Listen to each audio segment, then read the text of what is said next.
The Invisible Man by H.G. Wells. Chapter 11. In the Coach and Horses. Now, in order to clearly understand what had happened in the inn, it is necessary to go back to the moment when Mr. Marvel first came into view of Mr. Huxter's window. At that precise moment, Mr. Cuss and Mr. Bunting were in the parlour. They were seriously investigating the strange occurrences of the morning, and were, with Mr. Hall's permission, making a thorough examination of the Invisible Man's belongings. Jaffers had partially recovered from his fall, and had gone home in charge of his sympathetic friends. The stranger's scattered garments had been removed by Mrs. Hall, and the room tidied up. And on the table, under the window where the stranger had been wont to work, Cuss had hit almost at once on 3 big books in manuscript, labelled Diary. "Diary," said Cuss, putting the 3 books on the table. "Now, at any rate, we shall learn something." The vicar stood with his hands on the table. "Diary," repeated Cuss, sitting down, putting 2 volumes to support the 3rd, and opening it. No name on the flyleaf. Bother, cipher, and figures. The vicar came round to look over his shoulder. Cuss turned the pages over with a face suddenly disappointed. Oh, dear me, it's all cipher, Bunting." "There are no diagrams?" asked Mr. Bunting. "No illustrations throwing light?" "See for yourself," said Mr. Cuss. "Some of it's mathematical, and some of it's Russian, or some such language, to judge by the letters, and some of it's Greek. Now, the Greek I thought you—" "Of course," said Mr. Bunting, taking out and wiping his spectacles and feeling suddenly very uncomfortable, for he had no Greek left in his mind worth talking about. "Yes, the Greek, of course, may furnish a clue." "I'll find you a place. I'd rather glance through the volumes first," said Mr. Bunting, still wiping. "A general impression first, Cuss, and then, you know, we can go looking for clues." He coughed, put on his glasses, arranged them fastidiously, coughed again, and wished something would happen to avert the seemingly inevitable exposure. Then he took the volume Cuss handed him in a leisurely manner, and then something did happen. The door opened suddenly. Both gentlemen started violently, looked around, and were relieved to see a sporadically rosy face beneath a furry silk hat. "Tap?" asked the face, and stood staring.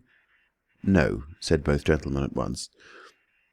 "Over the other side, my man," said Mr. Bunting. "And please shut that door," said Mr. Cuss, irritably. "All right," said the intruder, as it seemed in a low voice curiously different from the huskiness of its first inquiry. "Right you are," said the intruder in the former voice. "Stand clear." And he vanished and closed the door. "A sailor, I should judge," said Mr. Bunting.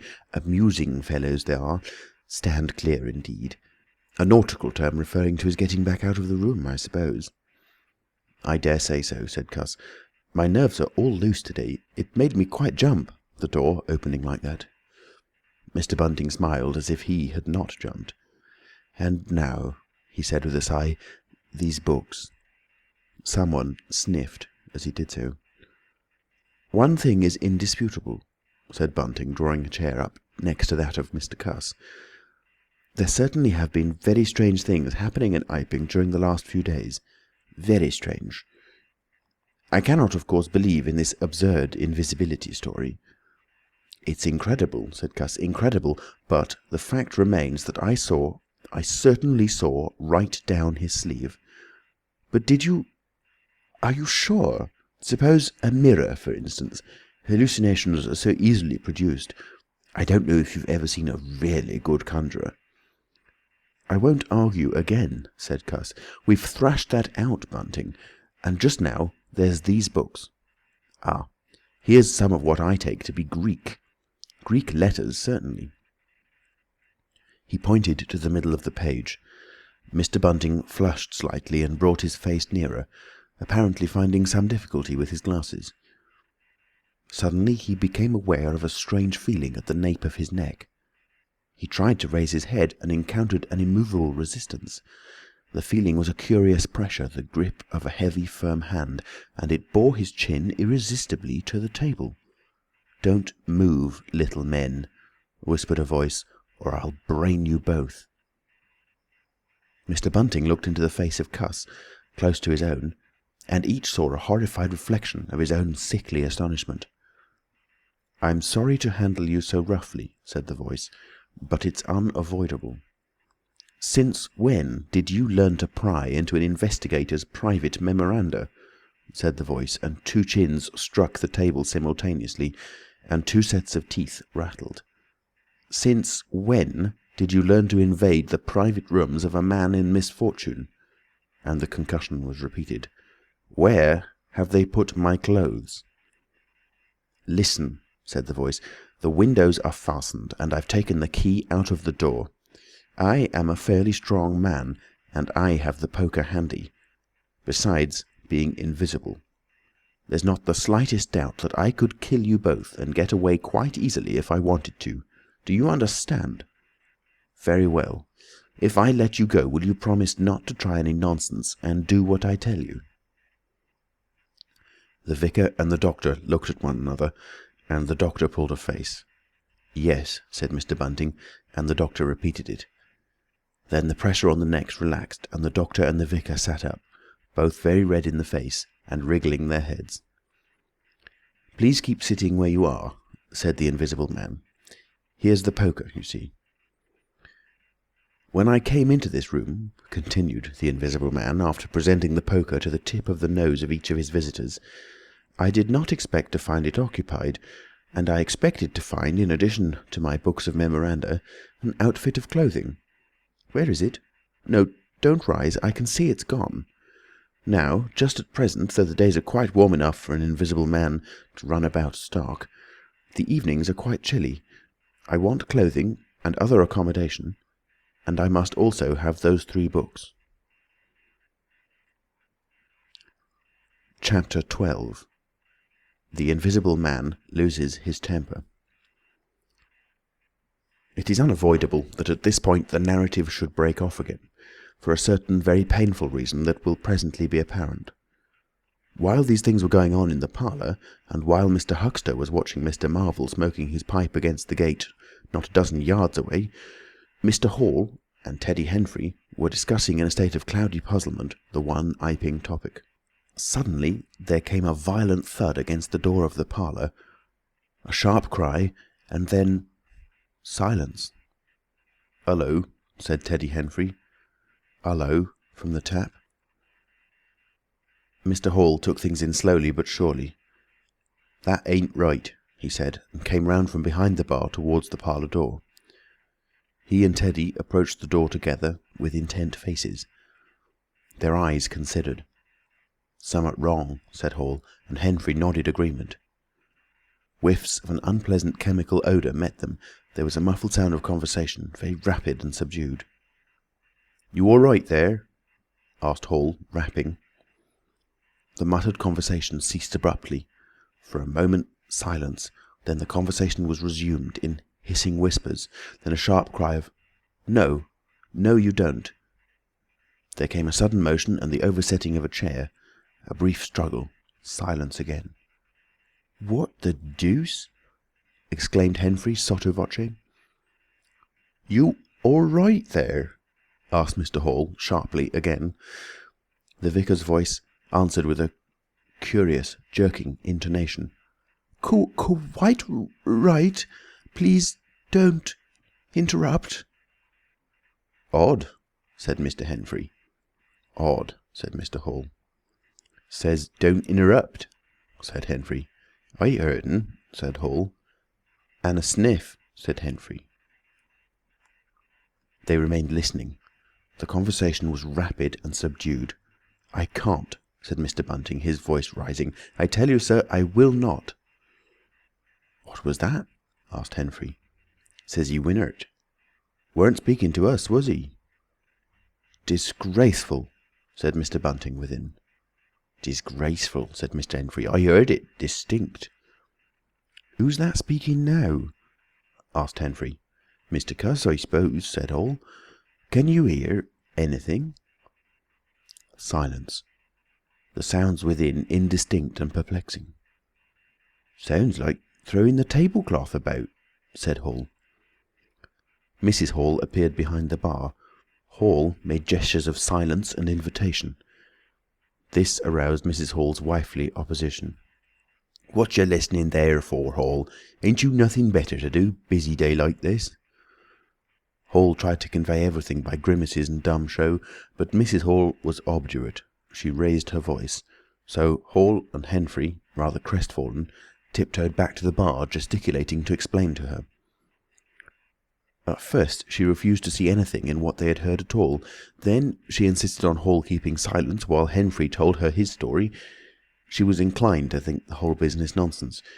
Perhaps they were just moving the furniture about. "I heard un say disgraceful. That I did," said Hall. "I heard that, Mrs. Hall," said Henfrey. "Like as not," began Mrs. Hall. "Shh!" said Mr. Teddy Henfrey. "Didn't I hear the window?" "What window?" asked Mrs. Hall. "Parlour window," said Henfrey. Everyone stood listening intently. Mrs. Hall's eyes, directed straight before her, saw without seeing the brilliant oblong of the inn door, the road white and vivid, and Huxter's shop front blistering in the June sun. Abruptly Huxter's door opened, and Huxter appeared, eyes staring with excitement, arms gesticulating. "Yap!" cried Hunter. "Stop thief!"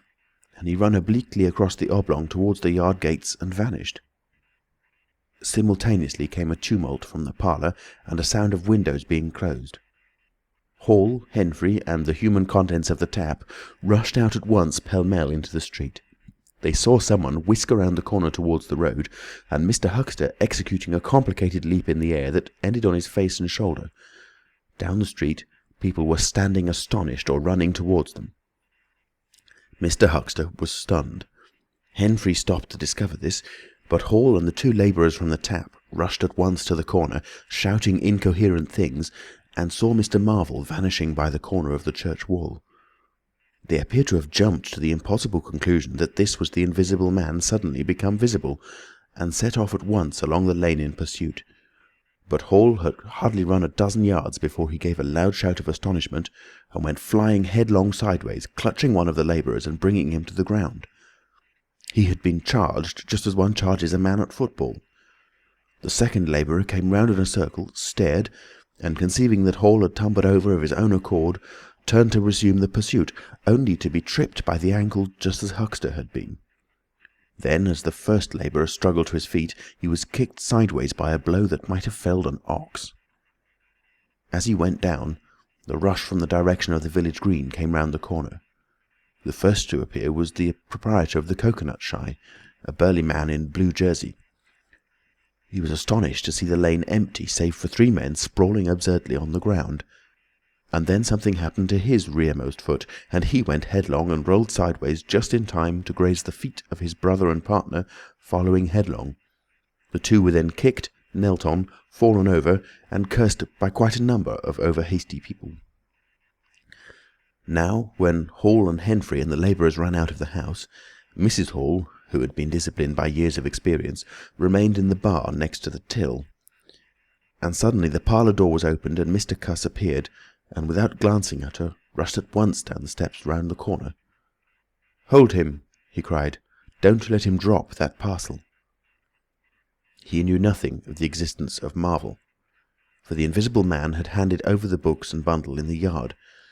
The face of Mr. Cuss was angry and resolute, but his costume was defective, a sort of limp white kilt that could only have passed muster in Greece. "Hold him!" he bawled. "He's got my trousers, and every stitch of the vicar's clothes." "Tend to him in a minute," he cried to Henfrey as he passed the prostrate Huxter, and, coming round the corner to join the tumult, was promptly knocked off his feet into an indecorous sprawl. Somebody in full flight trod heavily on his finger. He yelled, struggled to regain his feet, was knocked against and thrown on all fours again, and became aware that he was involved not in a capture, but a rout. Everyone was running back to the village. He rose again and was hit severely behind the ear. He staggered and set off back to the coach and horses forthwith, leaping over the deserted Huxter, who was now sitting up on his way. Behind him, as he was halfway up the inn steps, he heard a sudden yell of rage, rising sharply out of the confusion of cries, and a sounding smack in someone's face. He recognised the voice, as that of the Invisible Man, and the note was that of a man suddenly infuriated by a painful blow. In another moment Mr. Cuss was back in the parlour. "He's coming back, Bunting," he said, rushing in. "Save yourself."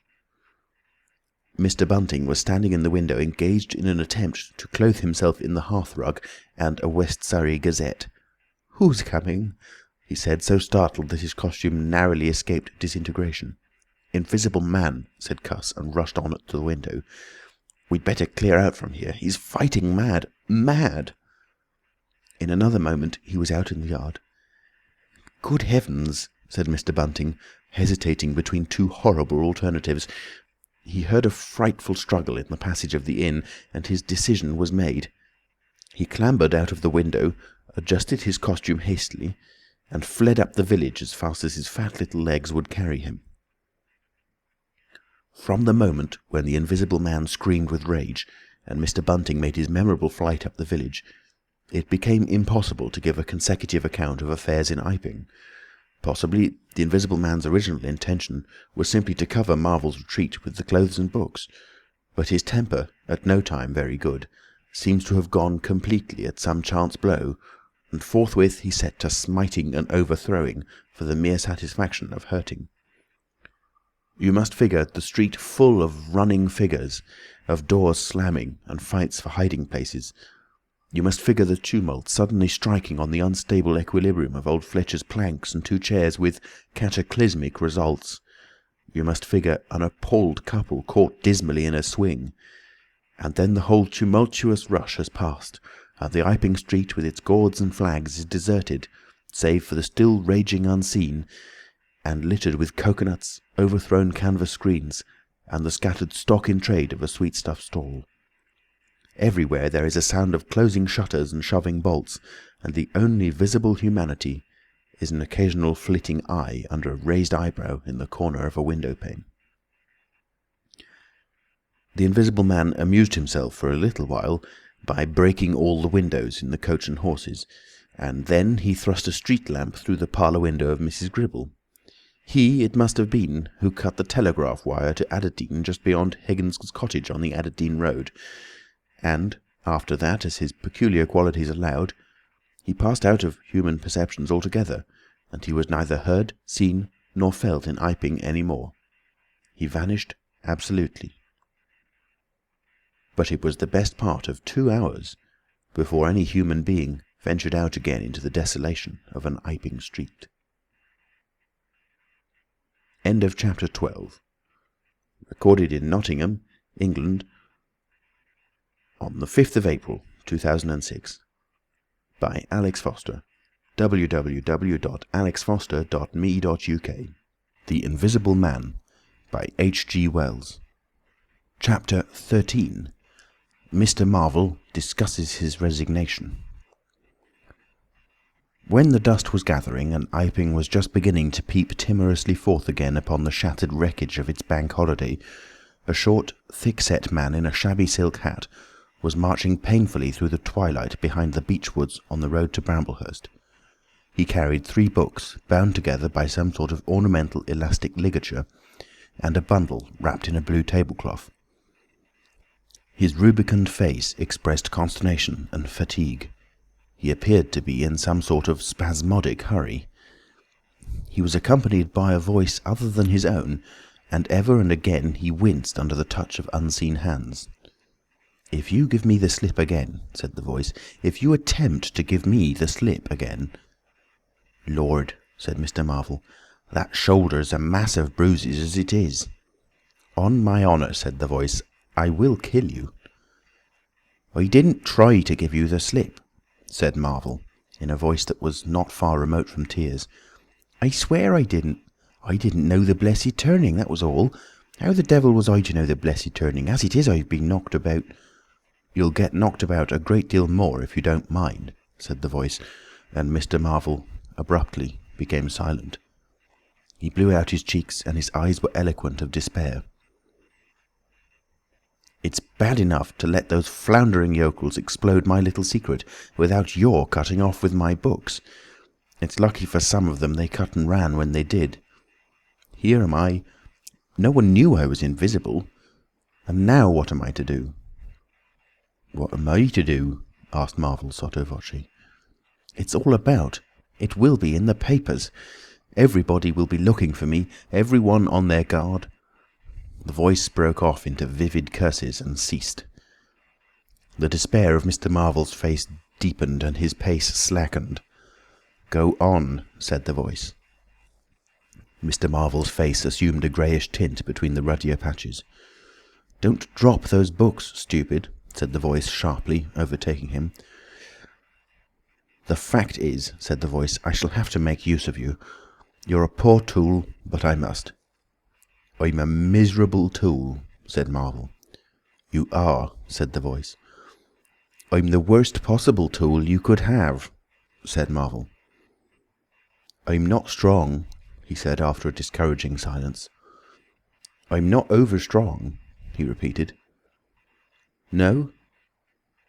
And my heart's weak. That little business, I pulled it through, of course, but bless you, I could have dropped." "Well?" "I haven't the nerve and strength for the sort of thing you want." "I'll stimulate you." "I wish you wouldn't. I wouldn't like to mess up your plans, you know, but I might, out of sheer funk and misery." "You'd better not," said the voice with quiet emphasis. "I wish I was dead," said Marvel. "It ain't justice," he said. "You must admit, it seems to me I've a perfect right—" "Get on," said the voice. Mr. Marvel mended his pace, and for a time they went in silence again. "It's devilish hard," said Mr. Marvel. This was quite ineffectual. He tried another tack. "What do I make by it?" he began again, in a tone of unendurable wrong. "Oh, shut up," said the voice, with sudden amazing vigour. "I'll see to you all right. You do what you're told. You'll do it all right. You're a fool and all that, but you'll do. I tell you, sir, I'm not the man for it. Respectfully, but it is so." "If you don't shut up, I shall twist your wrist again," said the Invisible Man. "I want to think." Presently 2 oblongs of yellow light appeared through the trees, and the square tower of a church loomed through the gloaming. "I shall keep my hand on your shoulder," said the voice, "all through the village.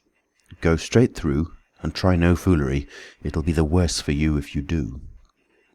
"I know that," sighed Mr. Marvel. "I know all that." The unhappy-looking figure in the obsolete silk hat passed up the street of the little village with his burdens, and vanished into the gathering darkness beyond the lights of the windows. Chapter 14. At Port Stowe. 10 o'clock the next morning found Mr. Marvel, unshaven, dirty, and travel-stained, sitting with the books beside him and his hands deep in his pockets, looking very weary, nervous and uncomfortable, and inflating his cheeks at infrequent intervals, on the bench outside a little inn on the outskirts of Port Stowe. Beside him were the books, but now they were tied with string. The bundle had been abandoned in the pine woods beyond Bramblehurst, in accordance with a change of plans in the Invisible Man. Mr. Marvel sat on the bench, and although no one took the slightest notice of him, his agitation remained at fever heat. His hands would go ever and again to his various pockets with a curious, nervous fumbling. When he had been sitting for the best part of an hour, however, an elderly mariner, carrying a newspaper, came out of the inn and sat down beside him. "Pleasant day," said the mariner. Mr. Marvel glanced about him, with something very like terror. "Very," he said. "Just seasonable weather for the time of year," said the mariner, taking no denial. "Quite," said Mr. Marvel. The mariner produced a toothpick and, saving his regard, was engrossed thereby for some minutes. His eyes, meanwhile, were at liberty to examine Mr. Marvel's dusty figure and the books beside him. As he had approached Mr. Marvel, he had heard a sound like the dropping of coins into a pocket. He was struck by the contrast of Mr. Marvel's appearance with this sudden suggestion of opulence. Thence his mind wandered back again to a topic that had taken curiously firm hold of his imagination. "Books?" he said suddenly, noisily finishing with the toothpick. Mr. Marvel started and looked at them. "Oh, yes," he said. "Yes, they're books." "There's some extraordinary things in books," said the mariner. "I believe you," said Mr. Marvel. "And some extraordinary things out of them," said the mariner. "True, likewise," said Mr. Marvel. He eyed his interlocutor and then glanced about him. "There's some extraordinary things in newspapers, for example," said the mariner. "There are." "In this newspaper," said the mariner. "Ah," said Mr. Marvel. "There's a story," said the mariner, fixing Mr. Marvel with an eye that was firm and deliberate. "There's a story about an invisible man, for instance." Mr. Marvel pulled his mouth askew and scratched his cheek and felt his ears glowing. "What will they be writing next?" he asked faintly. "Austria or America?" "Neither," said the mariner. "Here." "Lord," said Mr. Marvel, starting. "When I say here," said the mariner, to Mr. Marvel's intense relief, "I don't of course mean here in this place. I mean hereabouts." "An invisible man," said Mr. Marvel. "And what's he been up to?" "Everything," said the mariner, controlling Marvel with his eye and then amplifying. "Every blessed thing." "I ain't seen a paper these 4 days," said Marvel. "Iping's the place he started at," said the mariner. "Indeed," said Mr. Marvel. "He started there, and where he came from nobody don't seem to know. Here it is, peculiar story from Iping. And it says in this paper that the evidence is extraordinary strong. Extraordinary." "Lord," said Mr. Marvel. "But then it's an extraordinary story. There's a clergyman and a medical gent witnesses. Saw him all right and proper. At leastways didn't see him. He was staying, it says, at the Coach and Horses. And don't no one seem to be aware of his misfortune. Aware of his misfortune, it says, until in an altercation at the inn, it says, his bandages on his head was torn off. It was then observed that his head was invisible. Attempts were at once made to secure him, but casting off his garments, it says, he succeeded in escaping, but not until after a desperate struggle in which he had inflicted serious injuries, it says, on our worthy and able constable, Mr. J. A. Jaffers. Pretty straight story, eh? Names and everything." "Lord," said Mr. Marvel, looking nervously about him, trying to count the money in his pockets by his unaided sense of touch, and full of a strange and novel idea. "It sounds most astonishing." "Don't it? Extraordinary, I call it. Never heard tell of invisible men before, I haven't, but nowadays one hears such a lot of extraordinary things that—" "That all he did?" asked Marvel, trying to seem at his ease. "It's enough, ain't it?" said the mariner. "Didn't go back by any chance?" asked Marvel. "Just escaped and that's all, eh?" "All?" said the mariner. "Why, ain't it enough?" "Quite enough," said Marvel. "I should think it was enough," said the mariner. "I should think it was enough." "He didn't have any pals? It don't say he had any pals, does it?" asked Mr. Marvel, anxious. "Ain't one of a sort enough for you?" asked the mariner. "No, thank heaven, as one say. He didn't." He nodded his head slowly. "It makes me regular uncomfortable, the bare thought of that chap running about the country. He is at present at large, and from certain evidence it is supposed that he has took, I suppose they mean, the road to Port Stowe. You see, we're right in it. None of your American wonders this time, and just think of the things he might do. Where'd you be if he took a drop over and above and had a fancy to go for you? Supposing he wants to rob, who can prevent him? He can trespass, he can burgle. He could walk through the cordon of a policeman as easy as me, or you could give the slip to a blind man. Easier, for these here blind chaps hear uncommon sharp, I'm told. And wherever there was liquor, he fancied." "He's got a tremendous advantage, certainly," said Mr. Marvel. "And, well—" "You're right," said the mariner. "He has." All of this time Mr. Marvel had been glancing about him intently, listening for faint footfalls, trying to detect imperceptible movements. He seemed on the point of some great resolution. He coughed behind his hand. He looked about him again, listened, bent towards the mariner, and lowered his voice. "The fact of it is, I happen to know just a thing or two about this invisible man from private sources." "Oh," said the mariner, interested. "You?" "Yes," said Mr. Marvel. "Me." "Indeed," said the mariner. "And may I ask—" "You'll be astonished," said Mr. Marvel behind his hand. "It's tremendous." "Indeed," said the mariner. "The fact is," began Mr. Marvel eagerly in a confidential undertone. Suddenly his expression changed marvellously. "Ow!" he said. He rose stiffly in his seat. His face was eloquent of physical suffering. "Wow!" he said. "What's up?" said the mariner, concerned. "Toothache," said Mr. Marvel, and put his hand to his ear. He caught hold of his books. "I must be getting on, I think." He edged in a curious way along the seat away from his interlocutor. "But you was just a-going to tell me about this here invisible man," protested the mariner. Mr. Marvel seemed to consult with himself. "Hoax," said a voice. "It's a hoax," said Mr. Marvel. "But it's in the paper," said the mariner. "Hoax all the same," said Marvel. "I know the chap that started the lie. There ain't no invisible man whatsoever." "Blimey!" "But how about this paper? Do you mean to say—" "Not a word of it," said Marvel stoutly. The mariner stared, paper in hand. Mr. Marvel jerkily faced about. "Wait a bit," said the mariner, rising and speaking slowly. "Do you mean to say—" "I do," said Mr. Marvel. "Then why'd you let me go on and tell you all this blarsted stuff then? What do you mean by letting a man make a fool of himself like that for, eh?" Mr. Marvel blew out his cheeks. The mariner was suddenly very red indeed. He clenched his hands.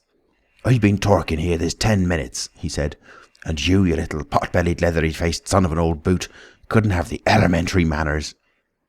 "Don't you come bandying words with me," said Mr. Marvel. "Bandying words! I've a jolly good mind." "Come up," said a voice, and Mr. Marvel was suddenly whirled about and started marching off in a curious spasmodic manner. "You'd better move on," said the mariner. "Who's moving on?" said Mr. Marvel. He was receding obliquely with a curious hurrying gait, with occasional violent jerks forward. Some way along the road he began a muttered monologue, protests and recriminations. "Silly devil," said the mariner, legs wide apart, elbows akimbo, watching the receding figure. "I'll show you, you silly ass. Hoaxing me. It's here, on the paper." Mr. Marvel retorted incoherently, and, receding, was hidden by a bend in the road, but the mariner still stood magnificent in the midst of the way until the approach of a butcher's cart dislodged him. Then he turned himself towards Portstowe. "Full of extraordinary asses," he said softly to himself. "Just take me down a bit. That was his silly game. It's on the paper." And there was another extraordinary thing he was presently to hear that had happened quite close to him. And that was a vision of a fistful of money, no less, travelling without visible agency along by the wall at the corner of St. Michael's Lane. A brother mariner had seen this wonderful sight that very morning. He had snatched at the money forthwith and had been knocked headlong. And when he got to his feet, the butterfly money had vanished. Our mariner was in the mood to believe anything, he declared, but that was a bit too stiff. Afterwards, however, he began to think things over.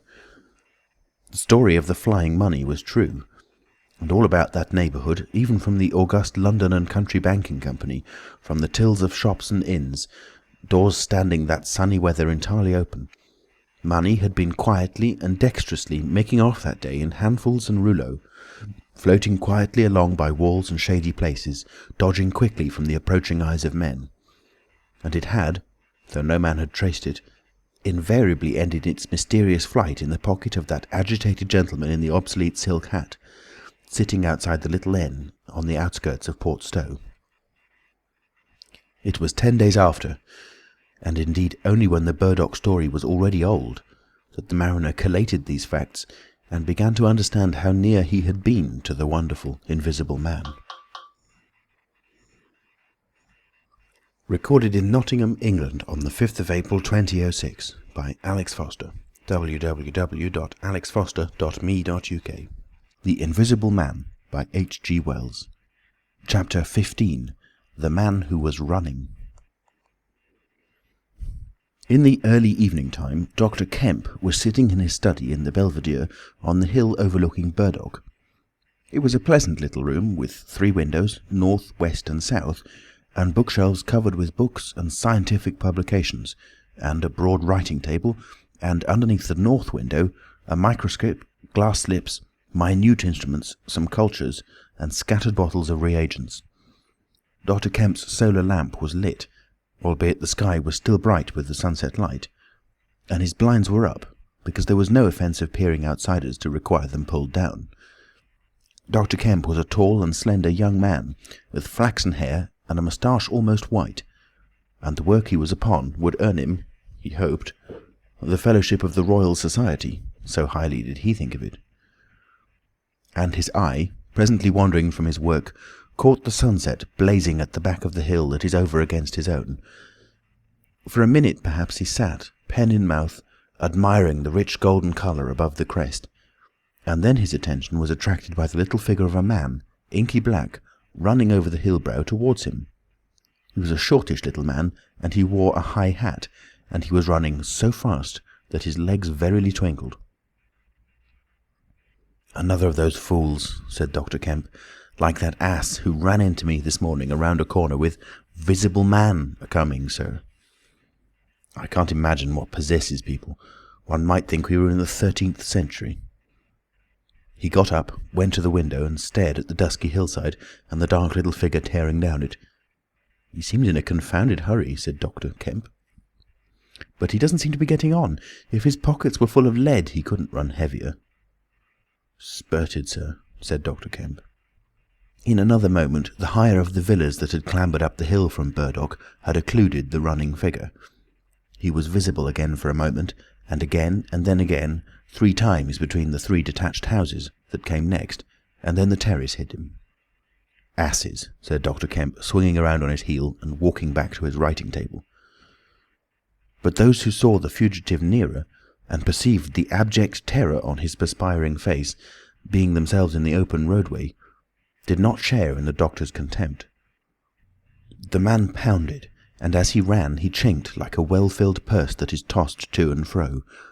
He looked neither to the right nor the left, but his dilated eyes stared straight downhill to where the lamps were being lit and the people were crowded in the street, and his ill-shaped mouth fell apart, and a glary foam lay on his lips, and his breath came hoarse and noisy.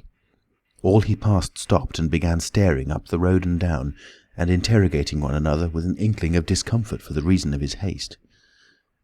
And then presently, far up the hill, a dog playing in the road yelped and ran under a gate, and as they still wondered something, a wind, a pad, pad, pad, a sound like a panting breathing, rushed by. People screamed. People sprang off the pavement. It passed in shouts. It passed by instinct down the hill.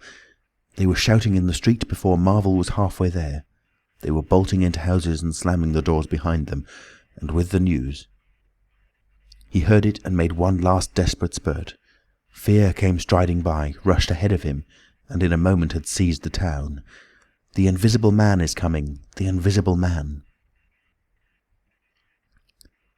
Chapter 16. In the Jolly Cricketers. The Jolly Cricketers is just at the bottom of the hill, where the tram lines begin. The barman leant his fat red arms on the counter and talked of horses with an anaemic cabman, while a black-bearded man in a grey snapped up biscuit and cheese, drank Burton, and conversed in American with a policeman off duty. "What's the shouting about?" said the anaemic cabman, going off at a tangent, trying to see up the hill over the dirty yellow blind in the low window of the inn. Somebody ran by outside. "Fire, perhaps," said the barman. Footsteps approached, running heavily. The door was pushed open violently, and Marvel, weeping and dishevelled, his hat gone, the neck of his coat torn open, rushed in, made a convulsive turn and attempted to shut the door. It was half held open by a strap. "Coming!" he bawled, his voice shrieking with terror. "He's coming! The Invisible Man! After me, for God's sake! Help! Help! Help!" "Shut the doors," said the policeman. "Who's coming? What's the row?" He went to the door, released the strap, and it slammed. The American closed the other door. "Let me go inside," said Marvel, staggering and weeping, but still clutching the books. "Let me go inside. Lock me in somewhere. I tell you, he's after me. I gave him the slip. He said he'd kill me, and he will." "You're safe," said the man with the black beard. "The door's shut. What's it all about?" "Let me go inside," said Marvel, and shrieked aloud as a blow suddenly made the fastened door shiver, and was followed by a hurried rapping and a shouting outside. "Hello!" cried the policeman. "Who's there?" Mr. Marvel began to make frantic dives at panels that looked like doors. "He'll kill me. He's got a knife or something, for God's sake." "Here you are," said the barman. "Come in here." And he held up the flap of the bar. Mr. Marvel rushed behind the bar as the summons outside was repeated. "Don't open the door!" he screamed. "Please don't open the door! Where shall I hide?" This Invisible Man, then?" asked the man with the black beard, with one hand behind him. "I guess it's about time we saw him." The window of the inn was suddenly smashed in, and there was a screaming and running to and fro in the street. The policeman had been standing on the settee, staring out, craning to see who was at the door. He got down with raised eyebrows. "It's that," he said. The barman stood in front of the bar parlour, which was now locked on Mr. Marvel, stared at the smashed window, and came around to the other two men. Everything was suddenly quiet. "I wish I had my truncheon," said the policeman, going irresolutely to the door. "Once we open, in he comes. There's no stopping him." "Don't you be in too much hurry about that door," said the anaemic cabman anxiously. "Draw the bolts," said the man with the black beard. "And if he comes—" He showed a revolver in his hand. "That won't do," said the policeman. "That's murder."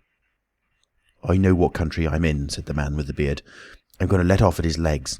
Draw the bolts." "Not with that blinking thing going off behind me," said the barman, craning over the blind.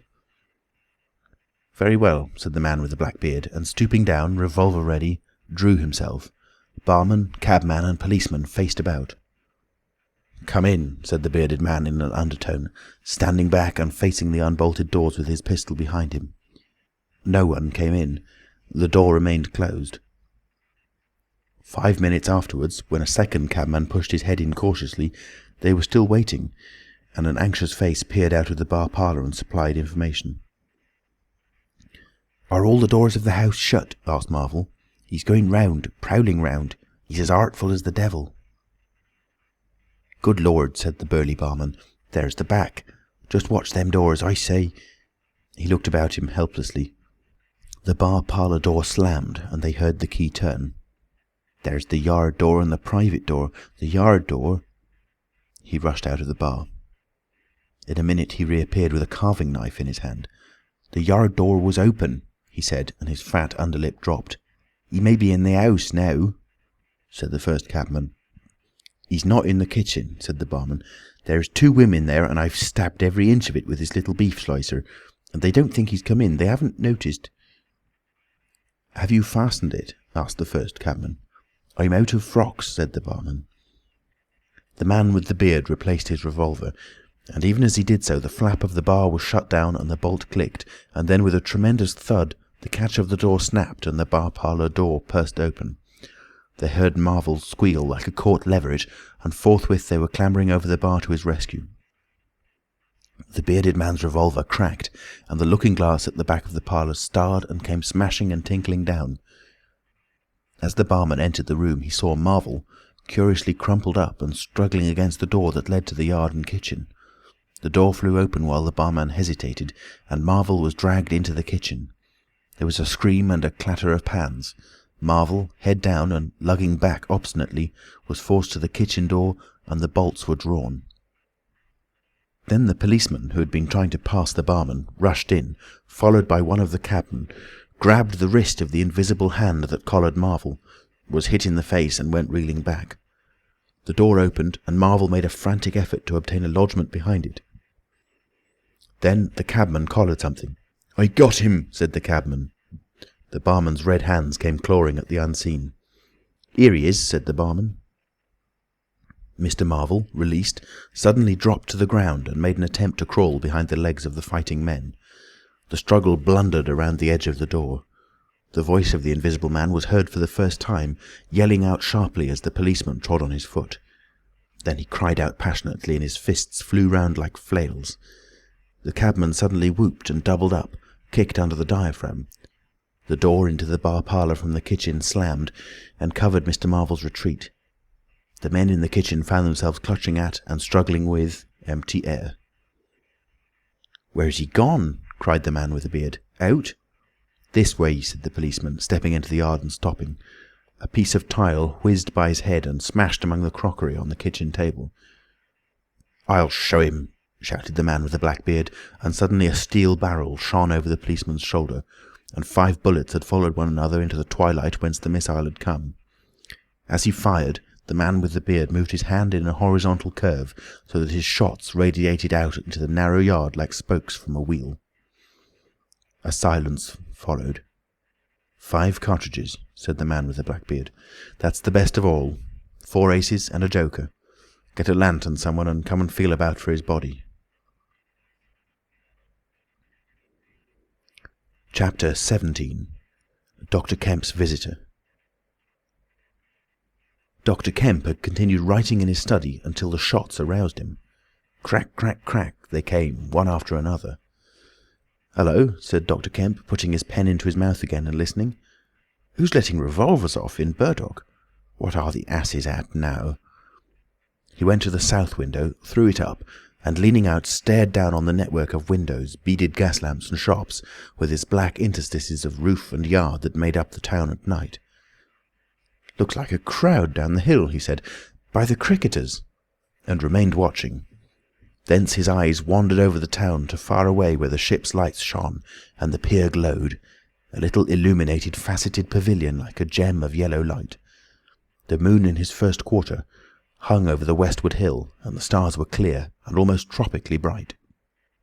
After 5 minutes, during which his mind had travelled into a remote speculation of social conditions of the future, and lost itself at last over the time dimension, Dr. Kemp roused himself with a sigh, pulled down the window again, and returned to his writing desk. It must have been about an hour after this that the front door-bell rang. He had been writing slackly and with intervals of abstraction since the shots. He sat listening. He heard the servant answer the door and waited for her feet on the staircase, but she did not come. "Wonder what that was," said Dr. Kemp. He tried to resume his work, failed, got up, went downstairs from his study to the landing, rang, and called over the balustrade to the housemaid as she appeared in the hall below. "Was that a letter?" he asked. "Only a runaway ring, sir," she answered. "I'm restless tonight," he said to himself. He went back to his study and this time attacked his work resolutely. In a little while he was hard at work again, and the only sounds in the room were the ticking of the clock and the subdued shrillness of his quill, hurrying in the very centre of the circle of light his lampshade threw on his table. It was 2 o'clock before Dr. Kemp had finished his work for the night. He rose, yawned, and went downstairs to bed. He had already removed his coat and vest when he noticed that he was thirsty. He took a candle and went down to the dining room in search of a siphon and whisky. Dr. Kemp's scientific pursuits have made him a very observant man, and as he recrossed the hall he noticed a dark spot on the linoleum near the mat at the foot of the stairs. He went on upstairs, and then it suddenly occurred to him to ask himself what the spot on the linoleum might be. Apparently some subconscious element was at work. At any rate, he turned with his burden, went back to the hall, put down the siphon and whisky, and, bending down, touched the spot. Without any great surprise, he found it had the stickiness and colour of drying blood. He took up his burden again and returned upstairs, looking about him and trying to account for the blood spot. On the landing he saw something, and stopped astonished. The door-handle of his own room was blood-stained. He looked at his own hand. It was quite clean, and then he remembered the door of his room had been open when he came down from his study, and that consequently he had not touched the handle at all. He went straight into his room, his face quite calm, perhaps a trifle more resolute than usual. His glance, wandering inquisitively, fell on the bed. On the counterpane was a mess of blood, and the sheet had been torn. He had not noticed this before because he had walked straight to the dressing table. On the further side, the bedclothes were depressed, as if someone had recently been sitting there. Then he had an odd impression that he heard a low voice say, "Good heavens, Kemp!" But Dr. Kemp was no believer in voices. He stood staring at the tumbled sheets. Was that really a voice? He looked about again, but noticed nothing further than the disordered and blood-stained bed. Then he distinctly heard a movement across the room, near the wash-hand stand. All men, however highly educated, retain some superstitious inklings. The feeling that is called eerie came upon him. He closed the door of the room, came forward to the dressing-table and put down his burdens. Suddenly, with a start, he perceived a coiled and blood-stained bandage of linen rag hanging in mid-air between him and the wash-hand stand. He stared at this in amazement. It was an empty bandage, a bandage properly tied, but quite empty. He would have advanced to grasp it, but a touch arrested him, and a voice speaking quite close to him. "Kemp," said the voice. "Eh?" said Kemp, with his mouth open. "Keep your nerve," said the voice. "I'm an invisible man." Kemp made no answer for a space, simply stared at the bandage. "Invisible man," he said. "I am an invisible man," repeated the voice. The story he had been active to ridicule only that morning rushed through Kemp's brain. He does not appear to have been either very much frightened or very greatly surprised at the moment. Realization came later. "I thought it was all a lie," he said. The thought uppermost in his mind was the reiterated arguments of the morning. "Have you a bandage on?" he asked. "Yes," said the Invisible Man. "Oh," said Kemp, and then roused himself. "I say," he said, "but this is nonsense. It's some trick." He stepped forward suddenly, and his hand, extended towards the bandage, met invisible fingers. He recoiled at the touch, and his colour changed. "Keep steady, Kemp, for God's sake. I want help badly. Stop." The hand gripped his arm. He struck at it. "Kemp!" cried the voice. "Kemp, keep steady!" And the grip tightened. A frantic desire to free himself took possession of Kemp. The hand of the bandaged arm gripped his shoulder, and he was suddenly tripped and flung backwards upon the bed. He opened his mouth to shout, and the corner of the sheet was thrust between his teeth. The Invisible Man had him down grimly, but his arms were free, and he struck and tried to kick savagely. "Listen to reason, will you?" said the Invisible Man, sticking to him in spite of a pounding in the ribs. "By heaven, you'll madden me in a minute." "Lie still, you fool," bawled the Invisible Man in Kemp's ear. Kemp struggled for another moment, and then lay still. "If you shout, I'll smash your face," said the Invisible Man, relieving his mouth. "I'm an invisible man. It's no foolish and no magic. I really am an invisible man, and I want your help. I don't want to hurt you, but if you behave like a frantic rustic, I must. Don't you remember me, Kemp? Griffin of University College?" "Let me get up," said Kemp. "I'll stop where I am, and let me sit quiet for a minute." He sat up and felt his neck. "I am Griffin of University College, and I have made myself invisible. I am just an ordinary man, a man you have known, made invisible." "Griffin?" said Kemp. "Griffin," answered the voice. "A younger student than you were, almost an albino, 6 feet high and broad, with a pink and white face and red eyes, who won the medal for chemistry." "I am confused," said Kemp. "My brain is rioting. What has this to do with Griffin?" "I am Griffin." Kemp thought. "It's horrible," he said. "But what devilry must happen to make a man invisible?" "It's no devilry. It's a process, sane and intelligible enough." "It's horrible," said Kemp. "How on earth—" "It's horrible enough, but I am wounded and in pain and tired. Great God, Kemp, you're a man. Take it steady. Give me some food and drink, and let me sit down here." Kemp stared at the bandage as it moved across the room, then saw a basket chair dragged across the floor and come to rest near the bed. It creaked, and the seat was depressed by the quarter of an inch or so.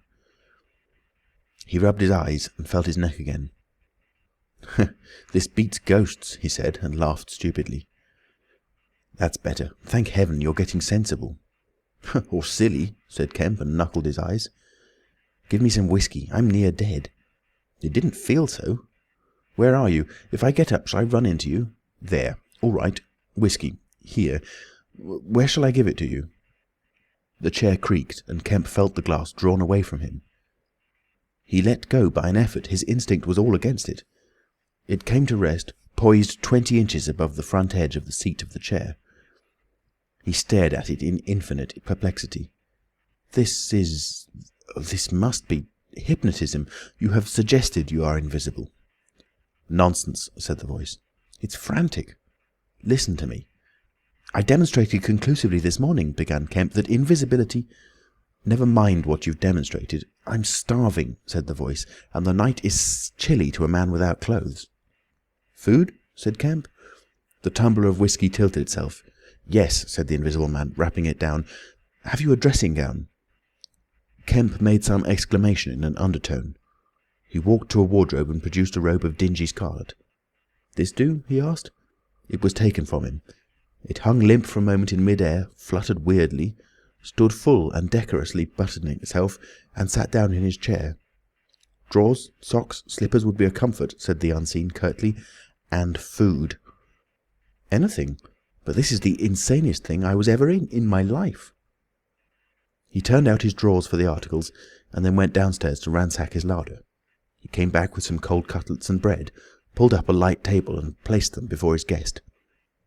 "Never mind knives," said his visitor, and a cutlet hung in mid-air with a sound of gnawing.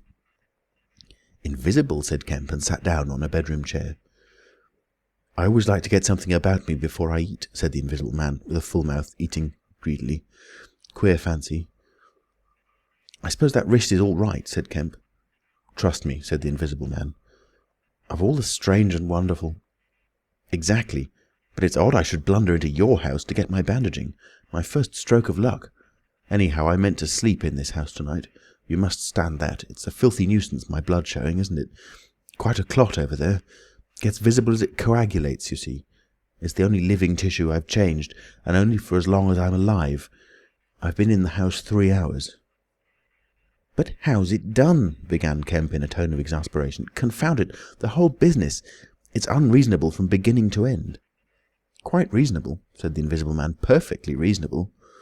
He reached over and secured the whiskey bottle. Kemp stared at the devouring dressing gown. A ray of candlelight penetrating a torn patch in the right shoulder made a triangle of light under the left ribs. "Where are the shots?" he asked. "How did the shooting begin?" "There was a real fool of a man, a sort of confederate of mine, curse him, who tried to steal my money. Has done so." "Is he invisible too?" "No." "Well, can't I have some more to eat before I tell you all that? I'm hungry, in pain, and you want me to tell stories." Kemp got up. "You didn't do any shooting?" he asked. "Not me," said his visitor. "Some fool I'd never seen fired at random. A lot of them got scared. They all got scared at me. Curse them. I say, I want more to eat than this, Kemp." "I'll see what there is to eat downstairs," said Kemp. "Not much, I'm afraid." After he had done eating, and he had made a heavy meal, the Invisible Man demanded a cigar. He bit the end savagely before Kemp could find a knife, and cursed when the outer leaf loosened. It was strange to see him smoking. His mouth and throat, pharynx and nares, became visible as a sort of whirling smoke cast. "This blessed gift of smoking," he said, and puffed vigorously. "I am lucky to have fallen upon you, Kemp. You must help me. Fancy tumbling on you just now. I'm in a devilish scrape. I've been mad, I think, the things I've been through. But we will do things yet. Let me tell you—" He helped himself to more whiskey and soda. Kemp got up, looked about him, and fetched a glass from his spare room. "It's wild, but I suppose I may drink." "You haven't changed much, Kemp, these dozen years. You fair men don't. Cool and methodical, after the first collapse. I must tell you, we will work together." "But how was it all done?" said Kemp. "And how did you get like this?" "For God's sake, let me smoke in peace for a little while, and then I will begin to tell you." But the story was not told that night. The Invisible Man's wrist was growing painful. He was feverish, exhausted, and his mind came round to brood upon his chase down the hill and the struggle about the inn. He spoke in fragments of marvel. He smoked faster. His voice grew angry. Kemp tried to gather what he could.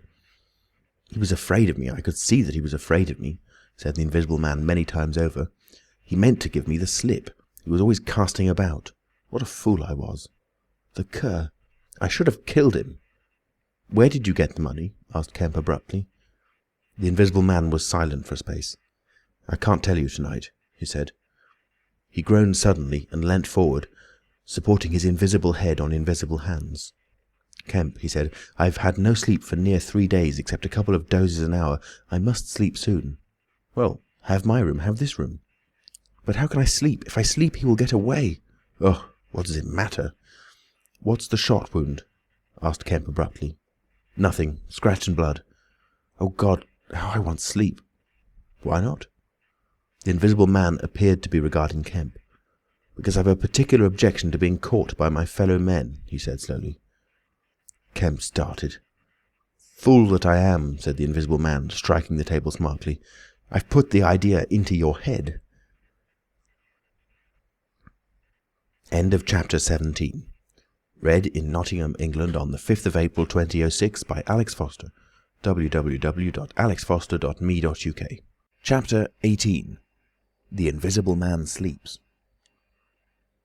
Exhausted and wounded as the Invisible Man was, he refused to accept Kemp's word that his freedom should be respected. He examined the 2 windows of the bedroom, drew up the blinds and opened the sashes to confirm Kemp's statement that a retreat by them would be possible. Outside the night was very quiet and still, and the new moon was settling over the down. Then he examined the keys of the bedroom and the 2 dressing-room doors, to satisfy himself that these also could be made an assurance of freedom. Finally he expressed himself satisfied.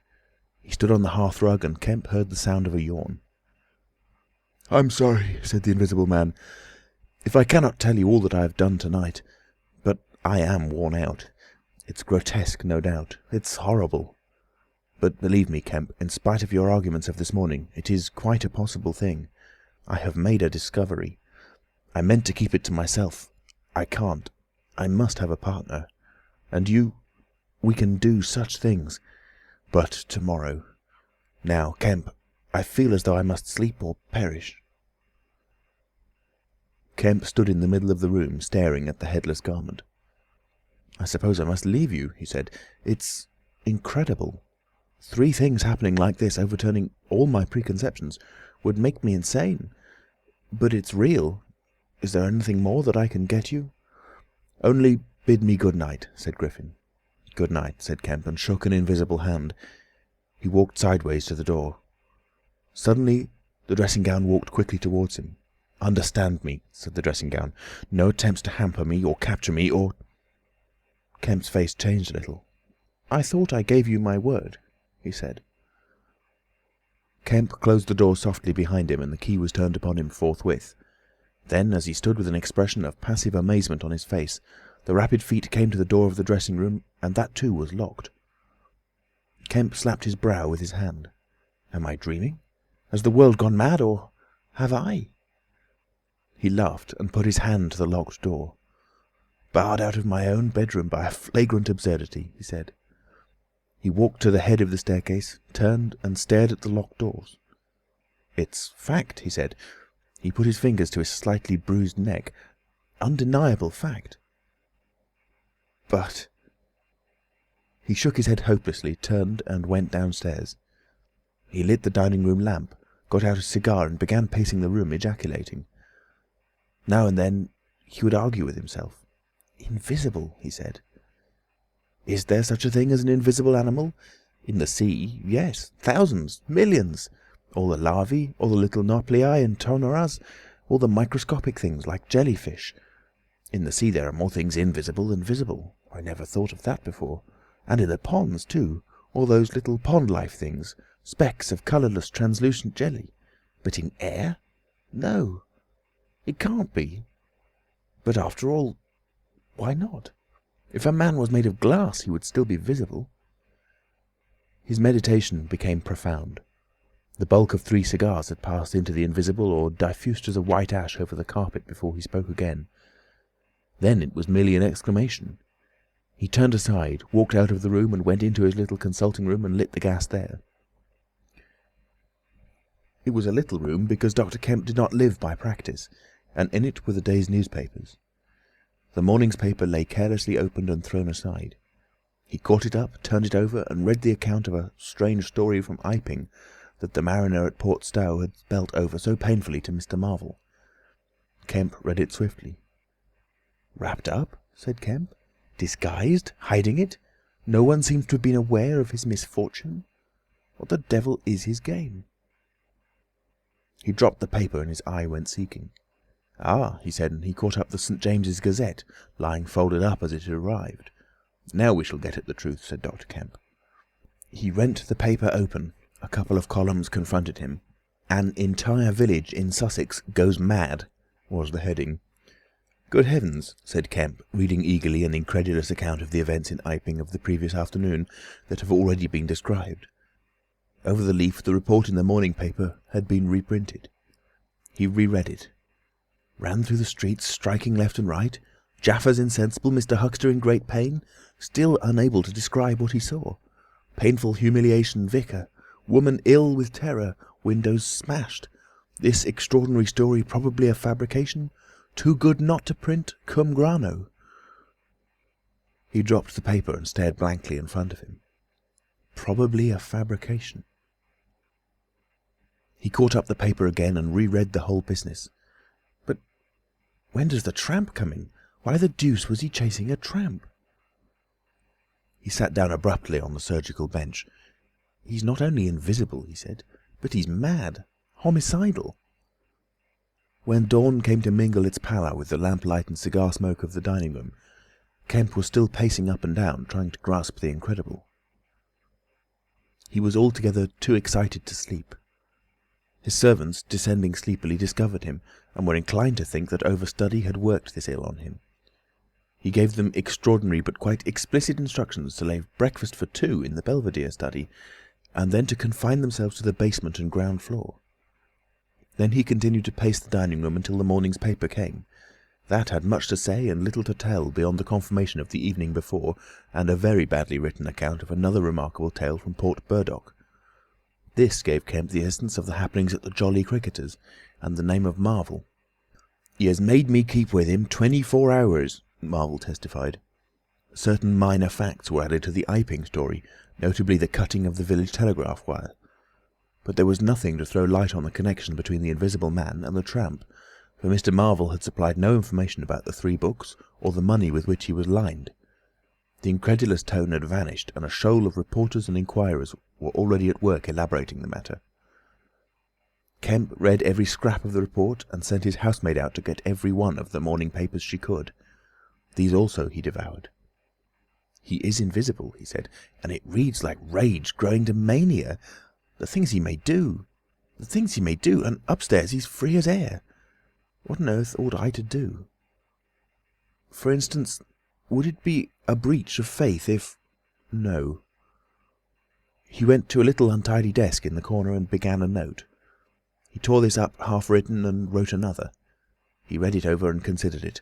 Then he took an envelope and addressed it to Colonel Adye, Port Burdock. The Invisible Man awoke even as Kemp was doing this. He awoke in an evil temper, and Kemp, alert for every sound, heard his pattering feet rush suddenly across the bedroom overhead. Then a chair was flung over and the wash-hand-stand tumbler smashed. Kemp hurried upstairs and rapped eagerly. Chapter 19.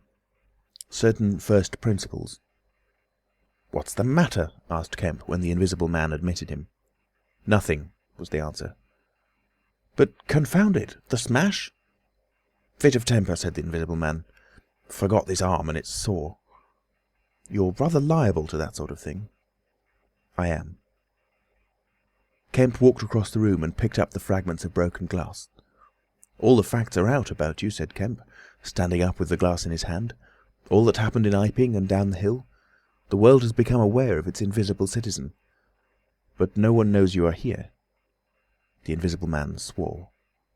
The secret's out. I gather it was a secret. I don't know what your plans are, but of course I'm anxious to help you." The Invisible Man sat down on the bed. "There's breakfast upstairs," said Kemp, speaking as easily as possible, and he was delighted to find his strange guest rose willingly. Kemp led the way to the narrow staircase to the belvedere. "Before we can do anything else," said Kemp, "I must understand a little more about this invisibility of yours." He had sat down, after one nervous glance out of the window, with the air of a man who has talking to do. His doubts of the sanity of the entire business flashed and vanished again as he looked across to where Griffin sat at the breakfast table, a headless, handless dressing gown, wiping unseen lips on a miraculously held serviette. "It's simple enough and credible enough," said Griffin, putting the serviette aside and leaning the invisible head on an invisible hand. "No doubt to you, but—" Kemp laughed. "Well, yes, to me it seemed wonderful at first, no doubt, but now, great God! But we will do great things yet. I came on the stuff first at Chesilstowe." "Chesilstowe?" "I went there after I left London. You know I dropped medicine and took up physics? No? Well, I did. Light fascinated me." "Oh." "Optical density. The whole subject is a network of riddles, a network with solutions glimmering elusively through. And being but 22 and full of enthusiasm, I said, I will devote my life to this. This is worthwhile. You know what fools we are at 22. "Fools then or fools now," said Kemp. "As though knowing could be any satisfaction to a man. But I went to work, like a slave, and I had hardly worked and thought about the matter 6 months before light came through one of the meshes, suddenly, blindingly. I found a general principle of pigments and refraction, a formula, a geometrical expression involving 4 dimensions. Fools, common men, even common mathematicians, do not know anything of what some general expression may mean to the student of molecular physics. In the books that tramp has hidden, there are marvels, miracles. But this was not a method, it was an idea that might lead to a method by which it would be possible, without changing any other property of matter, except in some instances colours, to lower the refractive index of a substance, solid or liquid, to that of air, so far as all practical purposes are concerned." "Phew," said Kemp, "that's odd. But still I don't quite see. I can understand that thereby you could spoil a valuable stone, but personal invisibility is a far cry." "Precisely," said Griffin. "But consider, visibility depends on the action of the visible bodies on light. Either a body absorbs light, or it reflects or refracts it, or it does all these things. If it neither reflects, nor refracts, nor absorbs light, it cannot of itself be visible. You see an opaque red box, for instance, because the colour absorbs some of the light and reflects the rest, all the red part of the light, to you. If it did not absorb any particular part of the light, but reflected it all, then it would be a shining white box, silver. A diamond box would neither absorb much of the light nor reflect much from the general surface, but just here and there, where the surfaces were favourable, the light would be reflected and refracted, so that you would get a brilliant appearance of flashing reflections and translucencies, a sort of skeleton of light. A glass box would not be so brilliant, not so clearly visible as a diamond box, because there would be less refraction and reflection. You see that? From certain points of view you could see quite clearly through it. Some kinds of glass would be more visible than others. A box of flint glass would be brighter than a box of ordinary window glass. A box of very thin common glass would be hard to see in a bad light, because it would absorb hardly any light and reflect very little. And if you put a sheet of common white glass in water, still more if you put it in some denser liquid than water, it would vanish almost altogether, because light passing from water to glass is only slightly reflected or indeed affected in any way. It is almost as invisible as a jet of coal gas or hydrogen is in air, and for precisely the same reason." "Yes," said Kemp, "that is pretty plain sailing. And here is another fact you will know to be true. If a sheet of glass is smashed, Kemp, and then beaten into a powder, it becomes much more visible while it is in the air. It becomes at least an opaque white powder. This is because the powdering multiplies the surfaces of the glass at which refraction and reflection occur. In the sheet of glass there are only 2 surfaces. In the powder the light is reflected or refracted by each grain it passes through, and very little gets right through the powder. But if the white powdered glass is put into water, it forthwith vanishes. The powdered glass and water have much the same refractive index, that is, the light undergoes very little refraction or reflection in passing from one to the other. You make the glass invisible by putting it into a liquid of nearly the same refractive index. A transparent thing becomes invisible if it is put in any medium of almost the same refractive index. And if you will consider only a second, you will see also that the powder of glass might be made to vanish in air if its refractive index could be made the same as that of air, for then there would be no refraction or reflection as the light passed from glass to air. Yes, yes, said Kemp, but a man's not powdered glass. No, said Griffin, he's more transparent. Nonsense. That from a doctor? How one forgets. Have you already forgotten your physics in 10 years? Just think of all the things that are transparent and seem not to be so. Paper, for instance, is made up of transparent fibres, and it is white and opaque only for the same reason that a powder of glass is white and opaque. Oil-white paper, fill up the interstices between the particles with oil, so that there is no longer refraction or reflection except at the surfaces, and it becomes as transparent as glass. Are not only paper, but cotton fibre, linen fibre, wool fibre, woody fibre, and bone, Kemp, flesh, Kemp, hair, Kemp, nails and nerves, Kemps. In fact, the whole fabric of a man, except the red of his blood and the black pigment of hair, are all made up of transparent, colourless tissue. So little surfaces to make us visible one to the other. For the most part, the fibres of a living man are no more opaque than water. Great heavens, said Kemp, of course! Of course! I was thinking only last night of the sea larvae and all jellyfish. Now you have me, and all that I knew and had in mind a year after I left London, 6 years ago. But I kept it to myself. I had to do my work under frightful disadvantages. Oliver, my professor, was a scientific bounder, a journalist by instinct, a thief of ideas. He was always prying.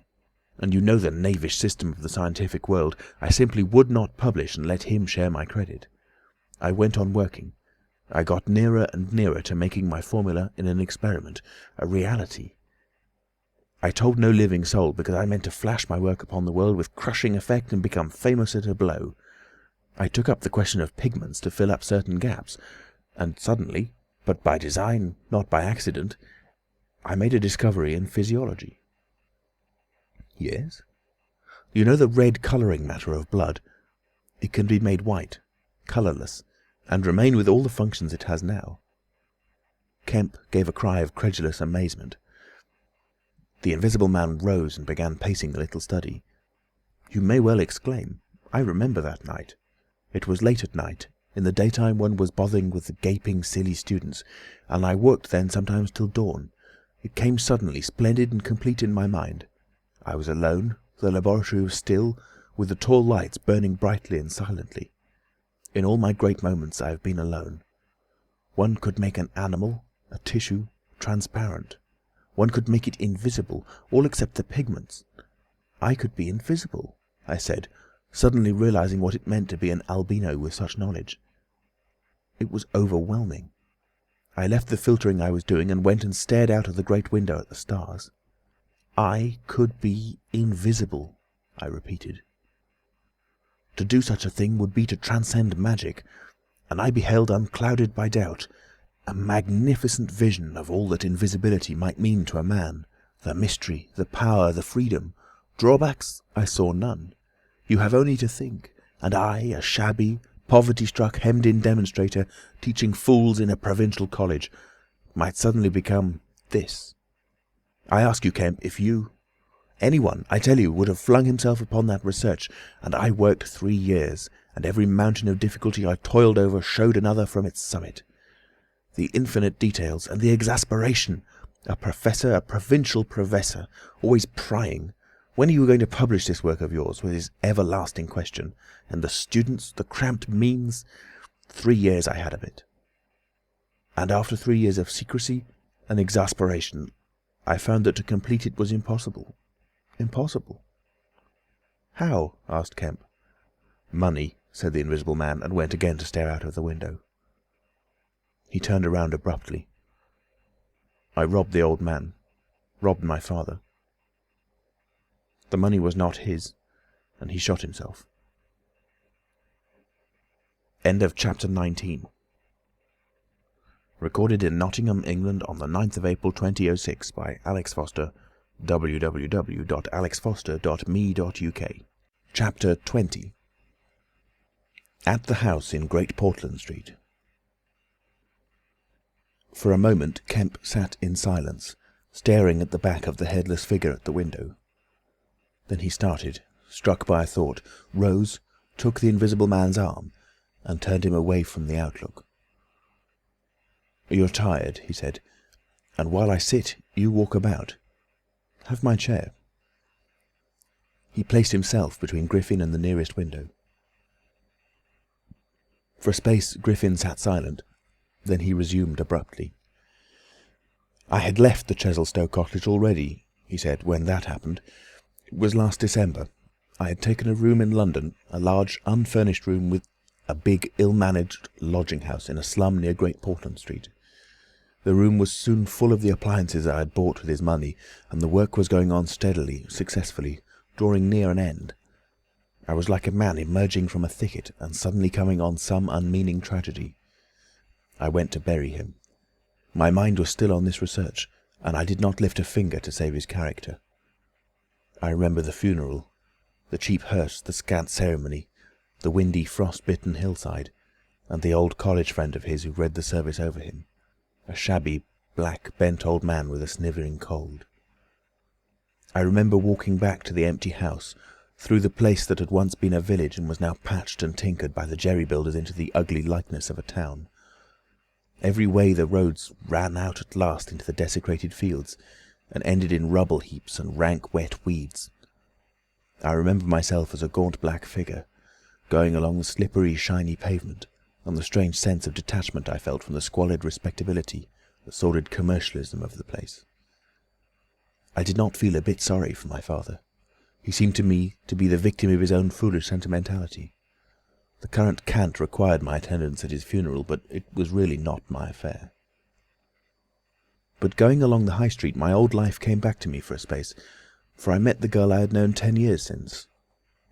Our eyes met. Something moved me to turn back and talk to her. She was a very ordinary person. It was all like a dream, that visit to the old places. I did not feel then that I was lonely, that I had come out from the world into a desolate place. I appreciated my loss of sympathy, but I put it down to the general inanity of things. Re-entering my room seemed like the recovery of reality. There were the things I knew and loved. There stood the apparatus, the experiments arranged and waiting, and now there was scarcely a difficulty left beyond the planning of details. I will tell you, Kemp, sooner or later, all the complicated processes. We need not go into that now. For the most part, saving certain gaps I chose to remember, they are written in cipher in those books the tramp has hidden. We must hunt him down. We must get those books again. But the essential phase was to place the transparent object whose refractive index was to be lowered between two radiating centres of a sort of ethereal vibration, of which I will tell you more fully later. No, not those Röntgen vibrations. I don't know these others of mine have been described. Yet they are obvious enough. I needed 2 little dynamos, and these I worked with a cheap gas engine. My first experiment was with a bit of white wool fabric. It was the strangest thing in the world to see it in the flicker of the flashes, soft and white, and then to watch it fade like a wreath of smoke and vanish. I could scarcely believe I had done it. I put my hand into the emptiness, and there was the thing, as solid as ever. I felt it awkwardly and threw it on the floor.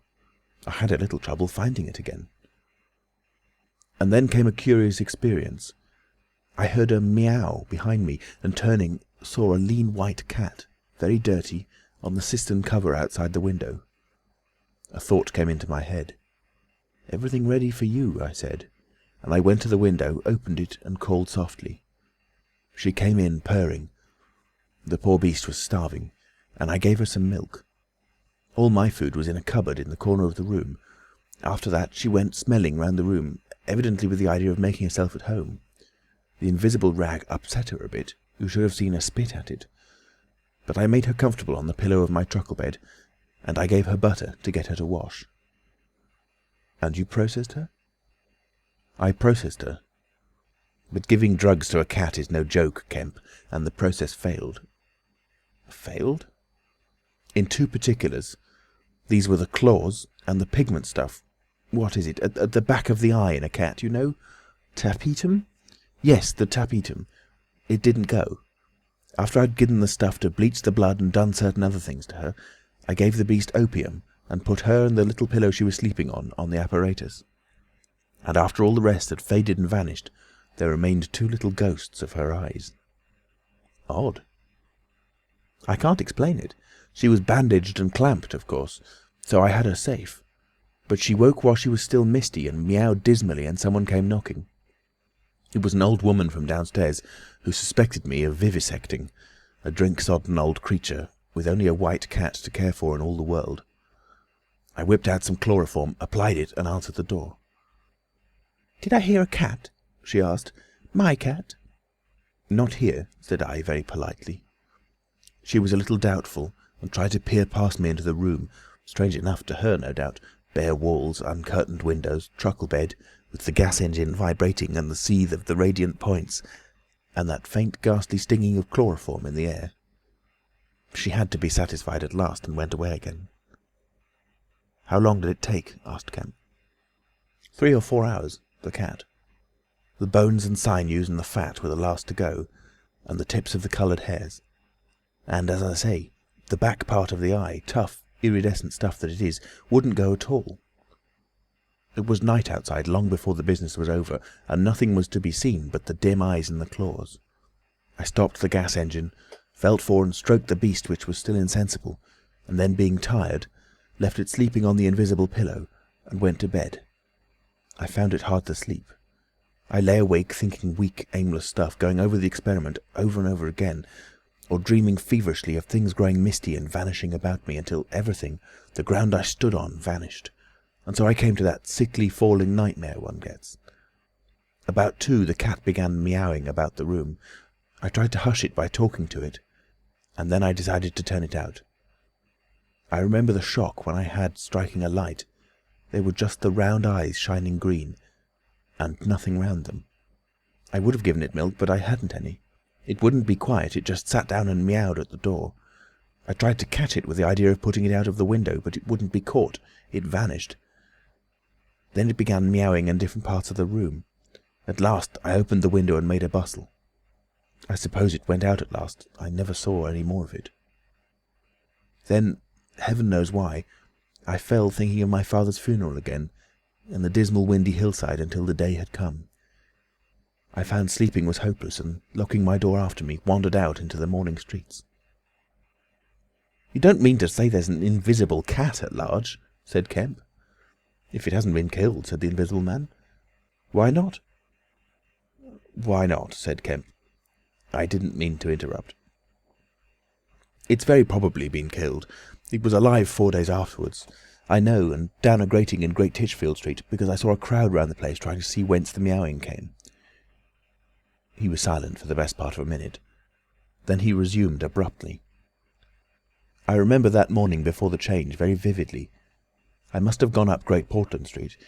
I remember the barracks in Albany Street and the horse soldiers coming out, and at last I found the summit of Primrose Hill. It was a sunny day in January, one of those sunny, frosty days that come before the snow this year. My weary brain tried to formulate the position, to plot out a plan of action. I was surprised to find, now that the prize was within my grasp, how inconclusive its attainment seemed. As a matter of fact, I was worked out. The intense stress of nearly 4 years' continuous work left me incapable of any strength of feeling. I was apathetic, and I tried in vain to recover the enthusiasm of my first inquiries, the passion of discovery that had enabled me to compass even the downfall of my father's grey hairs. Nothing seemed to matter. I saw pretty clearly this was a transient mood due to overwork and want of sleep, and that either by drugs or rest it would be possible to recover my energies. All I could think clearly was that the thing had to be carried through. The fixed idea still ruled me, and soon, for the money I had was almost exhausted. I looked about me at the hillside with children playing and girls watching them, and tried to think of all the fantastic advantages an Invisible Man would have in the world. After a time I crawled home, took some food and a strong dose of strychnine, and went to sleep in my clothes on my unmade bed. Strychnine is a grand tonic, Kemp, to take the flabbiness out of a man. "It's the devil," said Kemp. "It's the Paleolithic in a bottle." I awoke vastly invigorated and rather irritable. "You know?" "I know the stuff." "And there was someone rapping at the door." It was my landlord, with threats and inquiries, an old Polish Jew in a long grey coat and greasy slippers. I had been tormenting a cat in the night, he was sure. The old woman's tongue had been busy. He insisted on knowing all about it. The laws in this country against vivisection were very severe. He might be liable. I denied the cat. Then the vibration of the little gas engine could be felt all over the house, he said. That was true, certainly. He edged around me into the room, peering about over his German silver spectacles, and a sudden dread came into my mind that he might carry away something of my secret. I tried to keep between him and the concentrating apparatus I had arranged, and that only made him more curious. What was I doing? Why was I always alone and secretive? Was it legal? Was it dangerous? I paid nothing but the usual rent. His had always been a most respectable house in a disreputable neighbourhood. Suddenly my temper gave way. I told him to get out. He began to protest, to jabber of his right of entry. In a moment I had him by the collar, something ripped, and he went spinning out into his own passage. I slammed and locked the door and sat down quivering. He made a fuss outside, which I disregarded, and after a time he went away. But this brought matters to a crisis. I did not know what he would do, nor even what he had power to do. To move to fresh apartments would have meant delay. Altogether I had barely £20 left in the world, for the most part in a bank, and I could not afford that. Vanish? It was irresistible. Then there would be an inquiry, the sacking of my room. At the thought of the possibility of my work being exposed or interrupted at its very climax, I became angry and active. I hurried out with my 3 books of notes, my cheque-book, the tramp has them now, and directed them from the nearest post office to a house of call for letters and parcels in Great Portland Street. I tried to go out noiselessly. Coming in, I found my landlord going quietly upstairs. He had heard the door close, I suppose. You would have laughed to see him jump aside on the landing as I came tearing up after him. He glared at me as I went by him, and I made the house quiver with my slamming of the door.